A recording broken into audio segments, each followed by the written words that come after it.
नमस्कार साथियों, मैं अंकुर कुमार स्वागत करता हूं आपका आपके channel education with double A पर। तो साथियों, आज की इस वीडियो में हम समझने वाले हैं जो दशहरा के बाद मांगे आते हैं टेसू। तो टेसू किस तरीके से मांगे आते हैं और कब से मांगे जा रहे हैं, तो क्या है टेसू के पीछे कहानी। तो आइए समझते हैं आज की इस वीडियो में। तो साथियों, जो टेसू मांगने की परंपरा है वो चली आ रही है आपकी महाभारत युग से। जी हाँ साथियों, जो टेसू मांगने की परंपरा है वो कहाँ से चली आ रही है आपकी महाभारत युग से।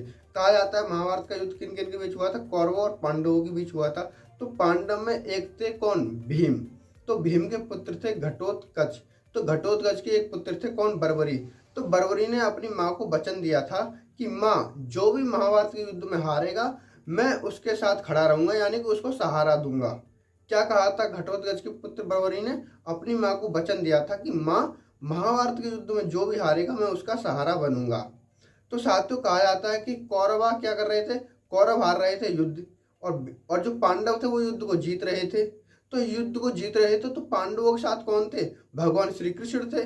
तब भगवान श्री कृष्ण को पता पड़ता कि इसने किसने, घटोत्कच के पुत्र ने, बर्बरी ने अपनी माँ को वचन दिया है किसका, कि जो भी हारेगा मैं उसके सहारा, उसको मैं सहारा दूंगा, यानी कि उसके साथ खड़ा रहूंगा। तो कहते हैं कि भगवान श्री कृष्ण को पता था कि अगर बर्बरी उसके साथ खड़ा हो गया कौरवों के साथ, तो वो एक दिन में युद्ध को समाप्त कर देगा। इसलिए कहते हैं कि भगवान श्री कृष्ण एक साधु का वेश धारण कर कर बर्बरी के पास जाते हैं और उससे वरदान मांगते हैं कि जो मैं तुमसे वरदान मांगू आप मुझे दोगे बर्बरी। तो बर्बरी कह देता है कि प्रभु, जो आप मांगोगे मैं आपको वही दूंगा। तो कहते हैं भगवान श्री कृष्ण ने साधु का वेश धारण करके बर्बरी से उसका सिर ही मांग लिया। तो कहते हैं कि बर्बरी ने अपने जो धड़ है वो काट कर भगवान श्री कृष्ण को दे दिया।